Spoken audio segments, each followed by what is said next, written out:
musical, linguistic objects.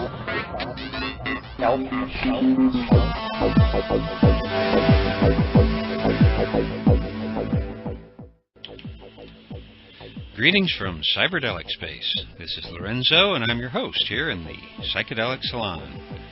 And happy winter solstice to all of you out there, or as Steve from South Africa pointed out, it may be the summer solstice for those of you in the southern hemisphere of this lovely little planet. Just 6 more of these solstice celebrations before 2012 gets here.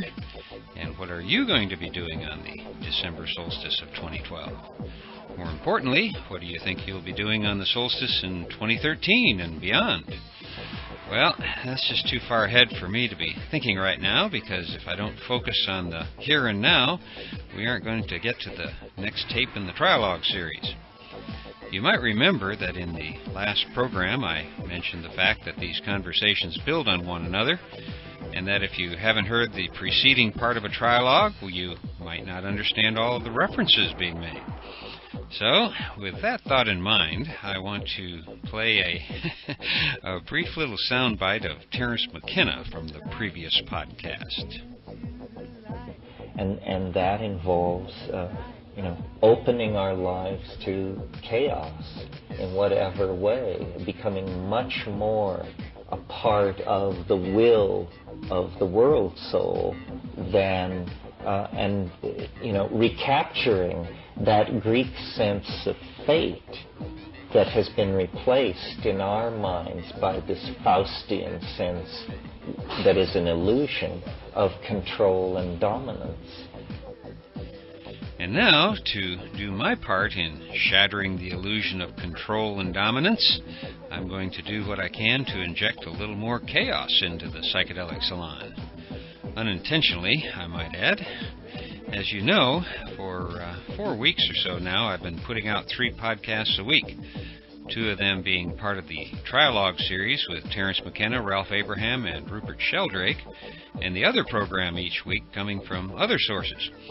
The program I started to put together for today was to have included 2 of this year's Burning Man talks, one by Mark Pesce and the other by Amanda Fielding. And while the talks are ready to go, I haven't yet received an okay from Amanda, so I decided to skip that program for now and get the next Trialogue tape out. Now, if you heard my last podcast, you might want to remember me saying that the title of the next tape in the Trialogue series is The World, Soul, and the Mushroom. I think you'll probably be able to imagine my disappointment in not finding that tape, because my disappointment is probably on the same order as your disappointment might be right now, as it slowly dawns on you that this long introduction is my way of saying I screwed up. Apparently, when I was digitizing all of these tapes, the mushroom tape came up during one of the all-night sessions when I was getting up every 90 minutes or so to change tapes. And guess what? I apparently recorded the 3rd tape in the series twice, but I labeled the 2nd copy as tape 4. So I'm afraid that the mysterious mushroom tape is going to have to wait until I can mount another expedition to Santa Cruz, where I can borrow it again from Ralph Abraham and get it into MP3 format for a podcast. So I've decided to mask my disappointment at not being able to hear the Trialogue about the world, soul, and the mushroom by being thankful for this wonderful solstice gift from the goddess of chaos. I'm sure that she's held back the mushroom tape from us until the end of the Trialogue series, when we'll be better prepared to grok its wisdom. So how's that for putting a pretty face on my screw-up, huh? Anyway, let's get on with today's program, which is from the 5th tape in a series of 10 that were made in the Septembers of 1989 and 1990 at Esalen, where Terence McKenna, Ralph Abraham, and Rupert Sheldrake got together and held a Trialogue on the topic of light and vision. And we begin with Rupert Sheldrake setting out a few of his thoughts about light.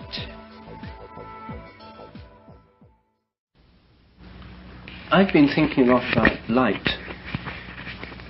One of the problems that I've been thinking about is the connection between physical light the kind we study in physics, and light used in a whole host of other senses, like the light of consciousness, the light of reason, the light of understanding, or the light of God. And it seems to me that if these two kinds of light, it's not that one's physical and the other's just kind of metaphorical, but that in some sense they must be aspects of each other. They must be talking about the same thing, of which we're seeing different aspects. So this suggests there's some relationship between light and understanding, or light and vision. And then, of course, we realize there is a connection between light and vision. Light is the medium of vision. Vision not just in the visionary sense, but in the sense of ordinary visual perception. So then, if one thinks about ordinary visual perception and thinks, well, how much do we understand about the nature of vision? What is vision? What is seeing, of which light is the medium? Then we find that science doesn't really tell us very much. What it tells us is that light moves from the thing we see, goes through the eye, inverted image on the retina, patterns of electrical and chemical activity in the optic ganglia and nerves and in the cerebral cortex. And then somehow what we're seeing seems to spring up in a totally unexplained way as a subjective image of what we see somewhere inside the brain. And we then falsely imagine, according to the standard theory, that this image inside the brain, subjectively experienced we know not how, is then projected outwards until it appears to be in the place where the thing seen is. So if I'm looking at you, Terence, the light rays come into my eye, and then I have a subjective image of you, which is actually just my understanding or my subjective awareness of an electrochemical pattern in my optical cortex. That gives me somewhere in the brain a subjective image of you, which I experience subjectively and imagine is where you are, but actually it's inside the brain. That's the standard theory. And it seems to me an extremely peculiar theory of vision, because it has a one-way movement of light into the body. It has things going on inside the brain. And then the visual world we experience is imagined to be located inside the brain, and not around us where it seems to be. So what I've been considering is the idea that when the light comes in, the visual image is a mental image. It's definitely a mental and subjective image. My image of you is interpreted by me. It's a mental construct. But I think this mental construct may not be inside the brain, but right where you are, namely outside me. And this is an idea which is developed with great clarity by Bergson, who gives, in Matter and Memory, who gives the idea, the notion that what we see, our perceptual world, is all around us. And the idea that it's inside the brain corresponds not at all with our actual experience. It's just a theory. It's a theory of remarkable hallucinatory power, because we forget it's a theory quite quickly. Anyway, so if there's an outward projection of images as well as an inward movement of light in the process of vision, then if this outward projection has anything to it, if I'm not just playing with words, producing a different metaphor, there must be something moving out, some influence moving out, as well as the light moving in. And if so, people or things might be affected just by being looked at, if some influence is going out from the eyes as well as an influence coming in. Now at this stage, we recognize that the idea that things go out from the eyes as well as come in is a very old and traditional view of vision. It was present among the pre-Socratics. It's present in an implicit form all over the world in the fear and practices associated with the evil eye, which is supposed to be the outward movement of influences from the eye to the thing or person looked at. And we find there's also an enormous folklore in our own culture, known to everybody, about the phenomenon of the sense of being stared at, the feeling that people have when they think they're being looked at, for example, from behind, and turn around and indeed someone's looking at them. There seems to be an influence of the eyes that is actually detected by people. And 95% of the normal population in England, according to a recent survey, have actually directly experienced this. It's very common. Now, there's not been much empirical research on the sense of being stared at. 3 published papers in 100 years. And it's a subject that parapsychologists have ignored as well as psychologists. And it's, I think, oddly enough, the biggest blind spot in our whole view of the world, because I think it holds the key to moving to an entirely new paradigm, an entirely new understanding of the relation between mind and matter, or spirit and body. I've been doing experiments to test for the sense of being stared at. Most people aren't very good at it under sort of initial conditions. The only way is to do long series of experiments where people train the ability to do it under the artificial condition of experiments. But let's assume, for the purpose of discussion, that it can be established empirically that there is such a thing as the sense of being stared at. I mean, that's an empirically investigatable point. Assuming that there is some influence passing out of the eyes, which can be detected empirically in the sense of being stared at, then what kind of influence could this possibly be? What kind of influence could be moving outwards through the eyes as part of the image-forming perceptive process? And in this outward projection, in some sense, projects the image we see, or the image we see is part of this outward flux, or this movement outwards, the opposite direction to the incoming light. Now, there's two possibilities for explaining such an outward movement. One of them is that this outward movement is in a kind of mental field, let's say, which I'd think of as a morphic field, which is somehow over and above the electromagnetic field and has nothing much to do with it, except for the fact the electromagnetic field sets up all the normally understood electrochemical changes in the brain, and then somehow an organizing or morphic field organizes and meshes in and relates to that field but is not itself part of it, and then projects out the image. That's one possibility. The other possibility, a more economical one, is that the outward projection process takes place by a reverse movement along the photons of light which are coming in. In other words, that when the photon comes in, it corresponds to an antiparticle moving out, a kind of opposite of a photon moving out. And that these outward moving influences that move along the exact track of the photons are associated with vision, perception, comprehension, subjective experience of an object, that they're, as it were, the Grok wave, if you like, or the outward moving, somehow this vision is born on the reverse movement of photons. Since physically speaking, from the point of view of a photon, no time elapses as it travels, the connection between the source from which it leaves, the reflection from my skin, and the place where it arrives, namely a rod or a cone cell in your retina, that there's no time taken, and therefore the contact is, from the point of view of the photon, instantaneous between the source and the sink. But an instantaneous connection, if there were a reverse flow of action, could mean that there'd be this kind of instantaneous grokking, as it were, and that the two would be connected together. And one is the subject, the other is the object, as it were. But through this connection together, there's this reverse flow between them.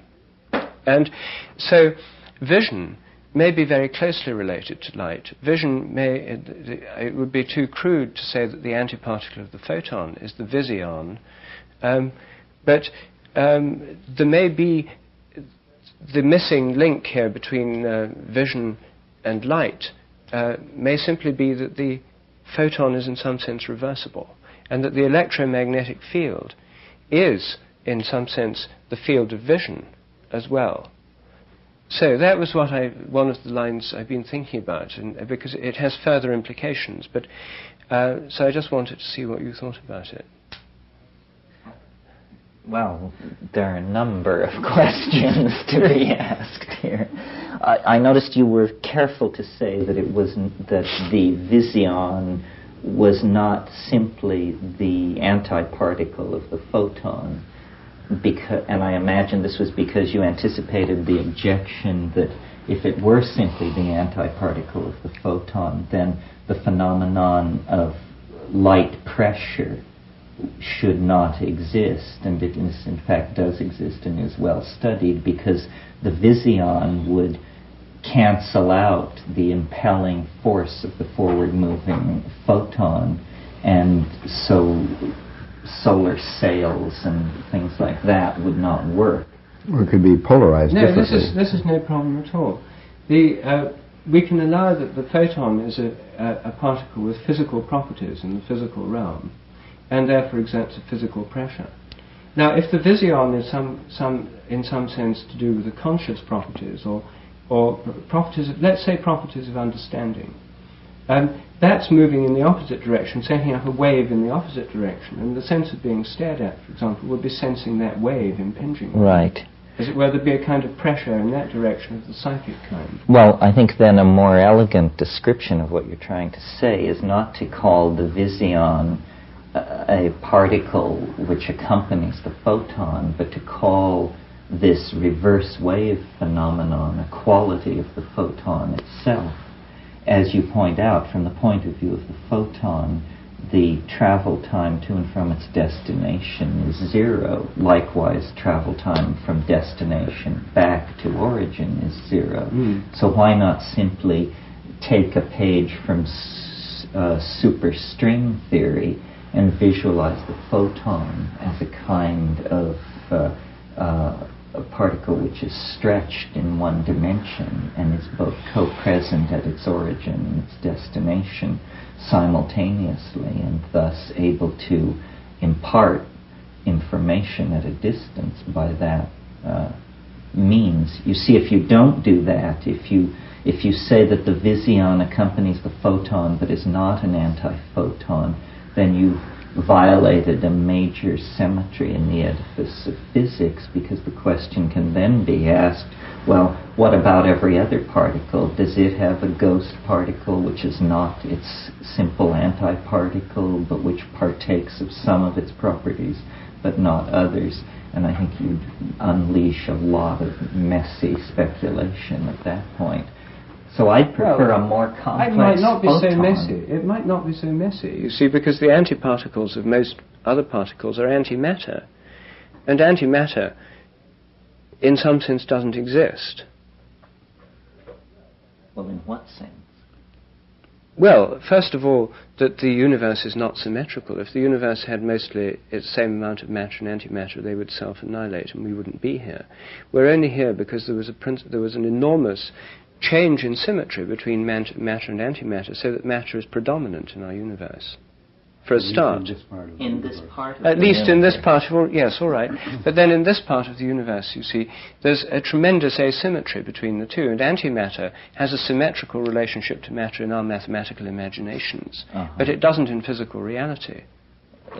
As we know it. As That's we know true. it. That's true. So I would have thought that to follow this, if one did want to see, you see, I'm not so wedded to particle theories of, let's say that light moving in one direction, which already has pattern, quality, etc., is associated with vision moving in the other. To put it in the most general terms, we needn't bring in the photons necessarily, but we see still that the thing that moves in the other direction is in some senses its opposite, but in other senses is different, because it doesn't have as physical a reality as the light does.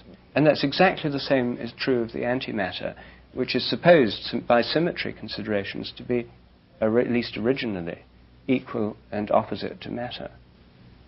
Yes, I see what you're saying. Ralph, how do you take to this? This discussion is very hypothetical. In fact, as hypotheses go, this is the big bag full. Certainly,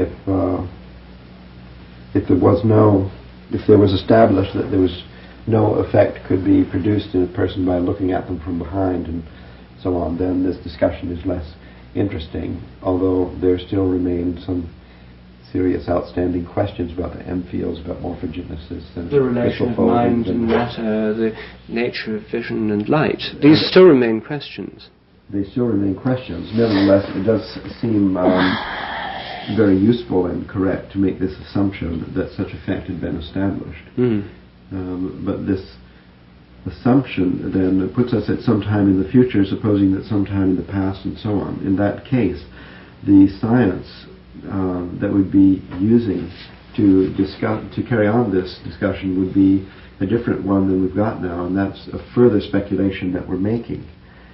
for example, if such thing were established, then that would be the first of all the various so-called paranormal phenomenon of recent decades in science to be validated and accepted. Exactly, that's why I think it's so important. Me too. But probably that means that a lot of paradigms would be shifted, and therefore we would also be seeking explanation of telepathy and other kind of things that have to do with vision at a distance, remote seeing, clairvoyance. Second sight, as they say. Yes, I don't think it would automatically follow if this effect were established that people would think it had anything to do with eyes or light at all. People would say, mind. Yes, you've established that attention can be felt across space. And this is an establishment of telepathy. It isn't the fact that I'm looking at the back of their head, it's that I'm focusing my attention. And you know, it's most effective when you really bore in. Well, output of the optical system is not increasing. Output of the mental act of concentration is what is increasing. I just wanted to get to the end of this sentence. Go for it. If we agree then in the implication of this hypothesis that science has been stood on its head, as it were, by the discovery of one paranormal thing, so all of them are fair game, we have to assume that field theory and so on would have expanded considerably so that various proposed mathematical models for the M field and so on would abound. And therefore, when we come to your argument in favor of Model 2 over Model 1 on grounds of economy, I don't think that would be effective. So therefore I'm posing this question to think about. Why isn't Model 1 actually more interesting, where we would think of the return influence from the receiver to the sender to be carried in possibly a different field for which any model would be fair game. I don't really see the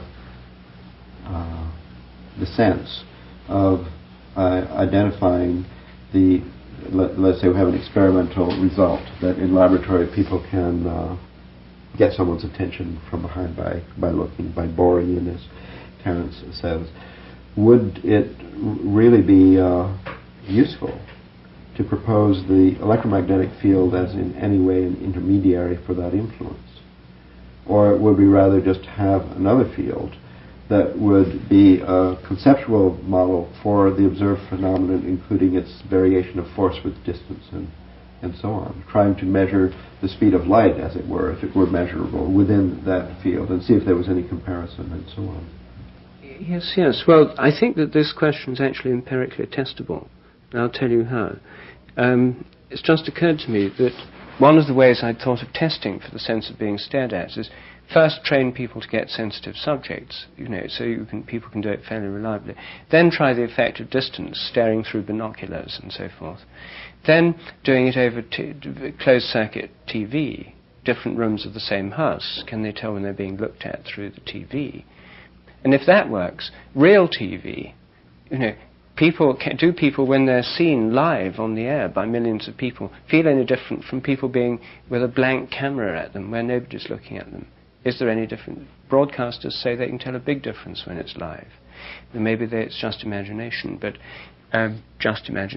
whatever the reason for it is, that if one could find that this worked over TV, that people in a studio could tell when people thousands of miles away were looking at them, satellite and stuff.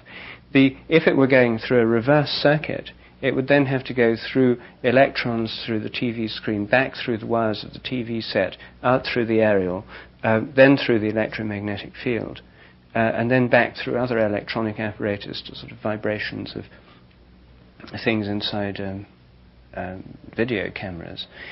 So I think that would be rather the field hypothesis in that case would be more economical. But then one could test out the rate of movement of that field, because if one could insert a time delay into the TV transmission, for example, 2 minutes or something, and then ask the person to say when they felt the thing hit them. It would be a very crude measure, this, but it could tell one whether it was moving at the speed of light, or at least anything roughly like that, or whether it took much longer or what. I think the stack of hierarchical hypotheses here is sufficiently thick to call this more or less fiction. And let's take an audience survey. Terence, do you think that it's more or less economical to assume that this kind of influence is carried in a new or more or less fictitious end field invented to model this phenomenon alone, or to try to cram it into the electrical wire? I think I'd have to go for a new field. Me too. And furthermore, the idea of identifying this field, well, thinking of this phenomenon as mental. I mean, I think here's the bottom line. Since ancient times, we have thought of the mental, physical, and spiritual phenomenon as operating in different planes. And I think that these planes used metaphorically by the ancients and the rishis of India and all the other mystical cultures are more or less what we're calling fields. And so they have found it useful to separate these fields. So if we get a physical perception, whatever that word means, I'm not sure, is it the same as reception? We get, anyway, some photons, and then we get a mental picture, or we get a brain picture, we get a visual cortex picture, and then somehow this is, by resonance, becomes a mental picture in the mind, and so on. Then that has suggested a resonance between these two planes, an object, as it were, in the physical, and an object, as it were, in the mental. Now, the electromagnetic field is physical, at least I think of it as physical, although physicists might think of several parallel planes where there are different fields operating, like the strong force and the weak force and so on, the gravitational field, but thinking of all of that as collectively as the physical field. And I like, this is prejudice, I like the idea of the separate mental field. I like the idea that you had mentioned before of the mind somehow follows the eye out and extends itself so as to actually engulf the object, so as it were to know it through an intimate touch, that cognition could be a kind of engulfing, like paramecium eats the food. That this motion then is visualized in the mental plane, and therefore belongs to a different field. Now, we're not inquiring as to the actual structure, the true structure of the phenomenal, mental, and spiritual universe. Only what kind of models are useful to us, and economy is not the only consideration. So coming from a deep habit, an old runnel of thought with mental and physical being separate fields, I guess I'm feeling a bias toward that view. On the other hand, if you could show that this telepathy, or whatever it is, the transmission of an influence from one person to another, could be modulated electromagnetically by holding a magnet near that would strengthen, then that would strengthen the idea of the association, the actual proximity of the two separate planes, without even then suggesting to identify them. Yes, well, I mean, there's a part of me, you see, that thinks the separate field idea is more attractive. But I've been leaning over backwards to try and see whether, instead of introducing separate fields, one can come to a new understanding of the electromagnetic field, and that the connection between vision and light may be a very, very close one. And so that even if there is this other field involved which moves out and engulfs it, this other field may be in intimate resonance with the electromagnetic field, as it may be in the brain. I mean, there's no doubt that the changes in the nerves are largely electromagnetic patterns, and there's scope for resonance there. But the light that's coming to our eyes is a complex. The fact I can see you, all that complexity is in the light that's coming to my eyes. And if this thing is resonating with the whole field of vibration, then indeed it will connect me through the light, because the field of vibration is between us in the light, and comes from you and comes to me. And so anything that resonated with the light that's in between us would indeed directly connect us, as it were, via the light. Well, I have trouble with this the particle view, I'm more comfortable with the wave metaphor. And since the experts assure us that they're more or less equivalent, let's just think of waves. Here I am looking at these waves on the ocean, and I see that there's a rock out there, and as the waves pass the rock, their shape is changed, and somehow there is a hologram of the rock is the wave that comes forward. It crashes on the beach, and then there's a reflected wave that goes back. And I think that the electromagnetic field, as theoretical physicists or something view it anyway, is something very, very like that. It has a mathematical model which is a wave equation and the speed of light in the waves, and you see the ripples going along and so on. Then this does seem a suitable medium for influence to go both ways, but somehow I don't see it as having a rich enough structure to model all of mental processes. I'm not suggesting all mental I'm only modelling vision on this so far. Yes, so to see that the visual part of the mental field as part of the M field, the mind, the visual part is maybe just a very thin slice, which is somehow in very intimate contact and close resonance with the electromagnetic field.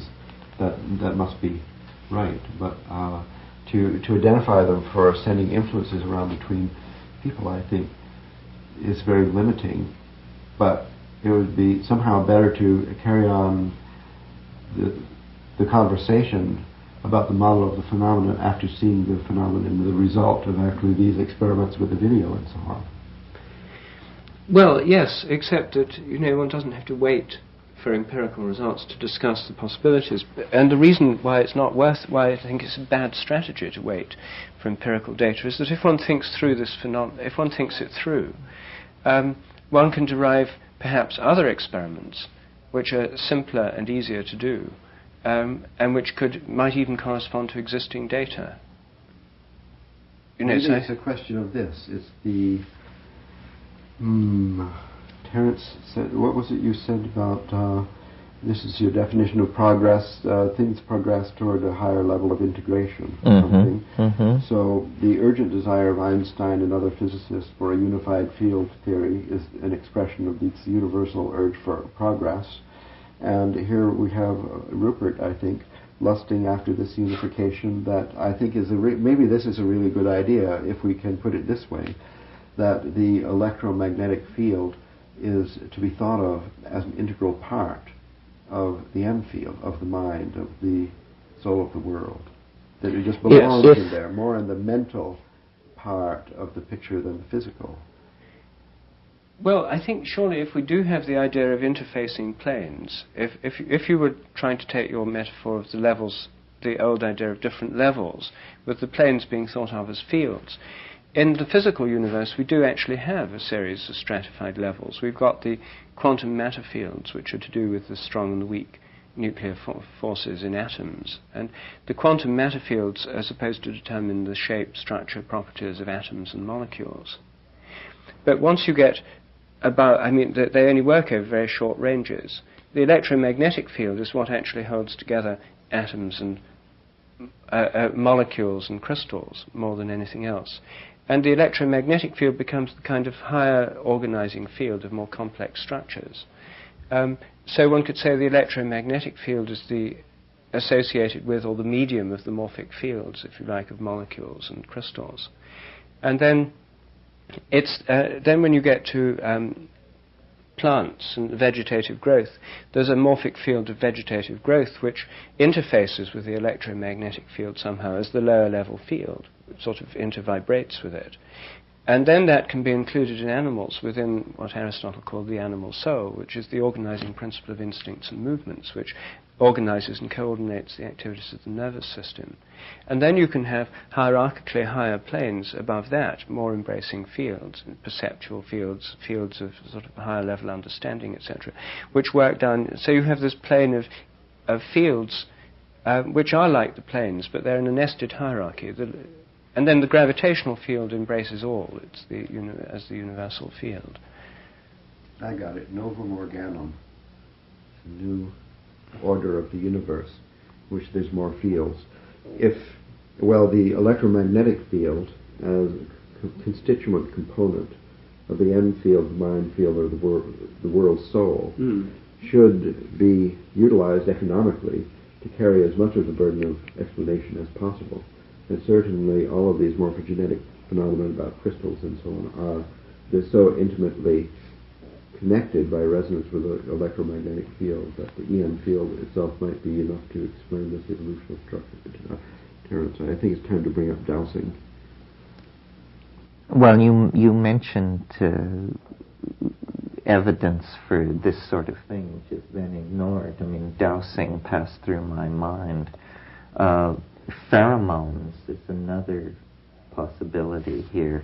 There are not only electromagnetic fields, but there are chemical fields, and I think that pheromones are vastly underrated for their organizing power in biology and social systems, and that in fact the whole Earth may be essentially chemically regulated through very small molecule organic compounds that are a byproduct of the metabolism of various species, but which percolate out through the environment and set up the field, the ambiance in which a lot of animal and plant business is done.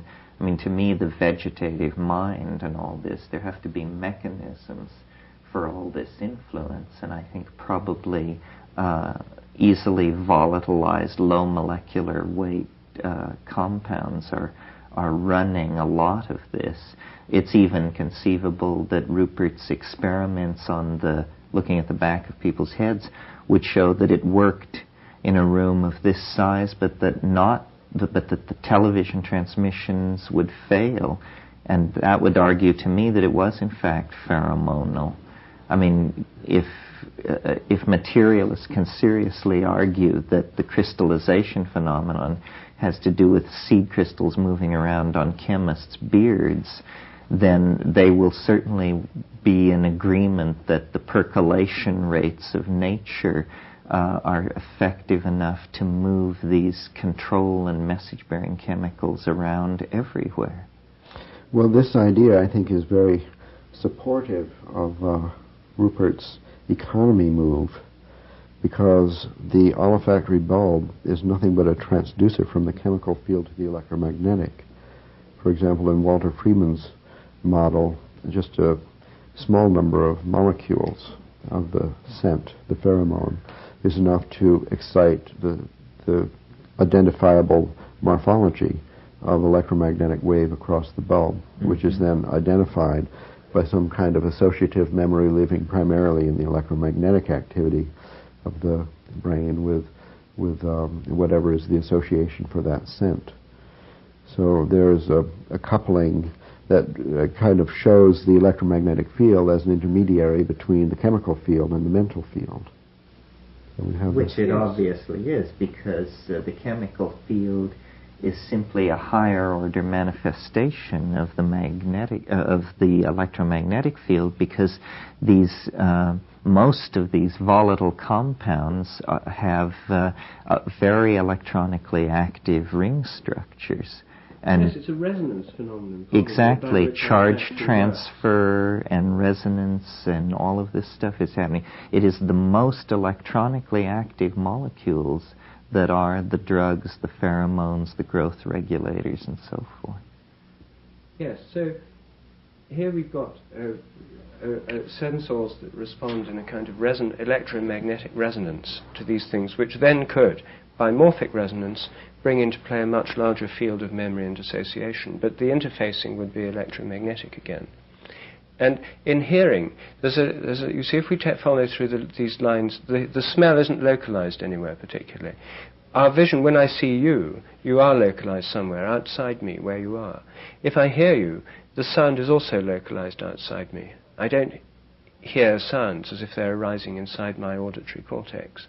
I hear them as if they're arising around me in three-dimensional space, and I can locate, in fact, which direction they're coming from. Mm-hmm. So this means that we must not only be surrounded by a kind of visual perceptual field that spreads out from us and fills the space of our perception right out to the distant stars when we look at them. But we also are surrounded by an auditory perceptual field, which is again located around us. And it means, therefore, that something must move out. The sounds come in, and something must, as it were, move out from us in the opposite direction to the sound.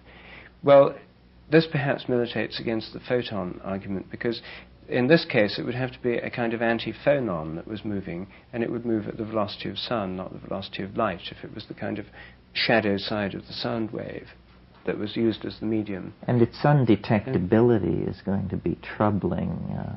Well, people may be able to tell when they're being listened to. I mean, you sometimes doubt it when you see some people talking, but there's a simple experiment here. You have people talking, saying a message down a telephone, and at the other end, according to some random program, you have somebody listening to what they're saying or not listening, and you have to, they have to be able to tell you when they think they're being listened to. That's a simple experiment. It can be done by anybody. If it's done locally at local call rates, it would be very inexpensive, not requiring a large grant or anything. Well, with radio too. I just think it won't work. You look at the ocean and you see it has infinite structure and complexity, and nevertheless, it could never function as a brain. I think that, the brain is, in the neurophysiology it presents to the experimentalist, certainly much simpler than the mind. It's a poor shadow of a mind. And its structure is definitely richer. I mean, it cannot function through electromagnetic field alone, even though all of the effects are kind of manifesting the electromagnetic field. For example, a given thought might be a pattern where electromagnetic fields in the extracellular space control clouds of calcium ion, for example, that we can think of them as clouds in the sky that are being pulled this way and that electromagnetically, and then if there's a large number of them adjacent to some empty receptors or something, well, this motion of the cation is through the electromagnetic field, but the electromagnetic field without some charges moving around can't really manage to control all these multidimensional patterns where you have the layered structure of cortices with pyramidal cells connecting, and then you have solid bodies of stuff like the glial cells, that the actual materiality of it, the fine structure with the ion channels and this and that, and somehow that structure is much richer than the electromagnetic field. Just to think on the level of mathematical models, you have an excellent mathematical model. I mean, not to identify these models with the field, but just to think of an idea of a measure of the complexity of one of these fields as currently conceived by us would be the complexity of the mathematical model currently in vogue. So we have Maxwell's model for the electromagnetic field. It's all described by a tensor field to a bivector. It has 4 indices. It takes this much complexity. A simple tensor field describes the electromagnetic field, their relationship in regard to an observer moving through it, whatever velocity, in the context of special and general relativity, and so on.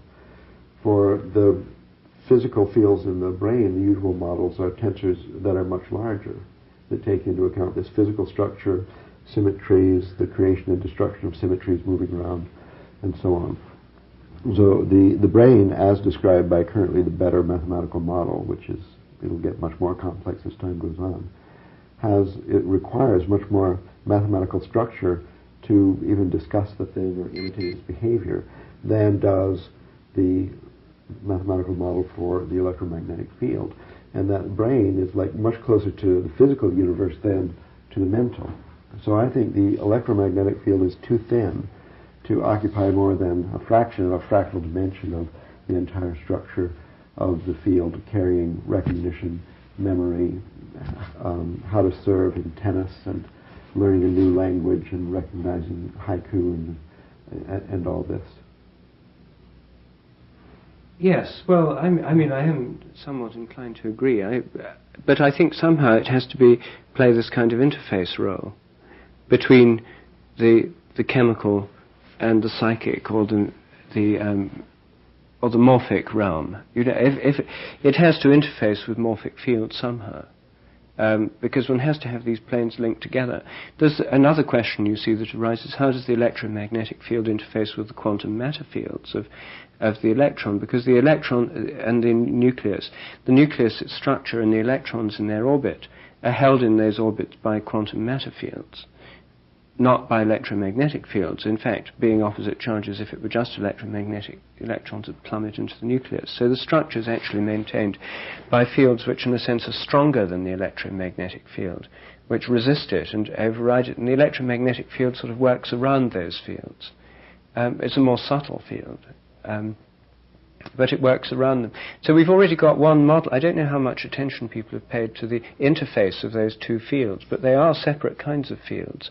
And they interface because the electron and the nucleus are electrically charged. But at the same time, their structure is made of quantum matter fields. Yes, well, if Nick Herbert were here, he'd say that it was the quantum matter field and not the electromagnetic field. Maybe he would say that was the intermediary between the physical and mental planes. I guess I should have mentioned in the beginning of this podcast that, for the most part, today's program was a whole lot heavier on scientific jargon than I normally like. During the middle of their discussion, I wasn't sure if my brain was going to explode or if I was going to just nod off when their voices started getting lower and lower and lower. I did my best to boost the volume along the way, but there was only so much I could do in parts of it. That session actually reminded me of a workshop of Terence McKenna's that I attended, and where during the Saturday afternoon session, a guy just flat went to sleep on the floor, and then he started snoring. And seeing the look on Terence's face when the snoring started was worth the price of admission. Old Terence was really cracking up about it. I think I mentioned this earlier about getting an email from Steve, who lives in South Africa, and glad to have you guys down there joining us, by the way. And he's planning on building a 2012 portal to help focus the various aspects of that date, and I got to wondering if any others of you out there are doing that too. And if so, I'd like to hear about it. I also heard from Lauren about the idea of a new calendar, and one of the things that she has done is to create a daybook with illustrations she's created for each of the 260 days in the Mayan Tzolk'in calendar. I'll try to remember to put a link to her site with the program notes for this podcast, but the URL is easy to remember. It's www.dharmawakenings.com. That's DharmaWakenings.com. Only one A in the middle there. Also, I'd like to thank Adolfo for pointing out a typo I made, or maybe it was actually some kind of a dyslexian Freudian slip where I spelled trialogues, T-I-R-E logs, as if I was tired of these logs. And hey, I really do appreciate you guys pointing things like this out to me. And Adolfo also asked an important question about the term universal human that I used in my Beyond 2012 talk at the Oracle Gathering. What I did, not very elegantly I know, was to exchange the phrase Homo Divinus for universal human.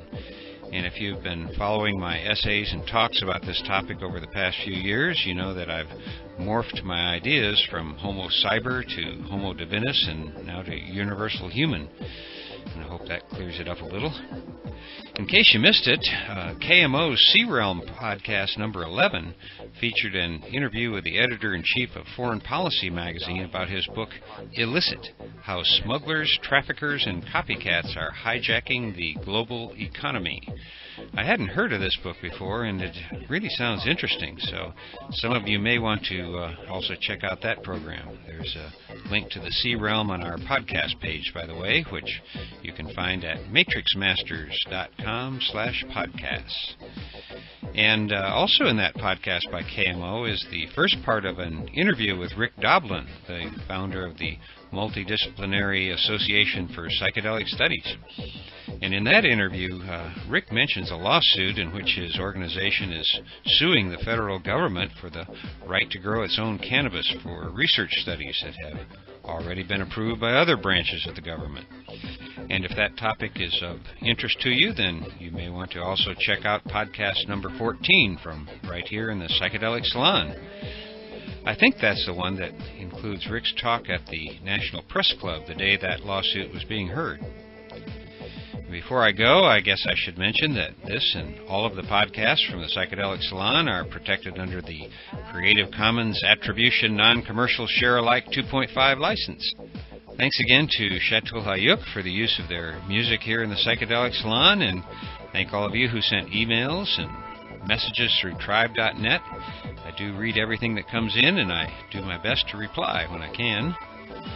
And so, for now, this is Lorenzo, signing off from Cyberdelic Space.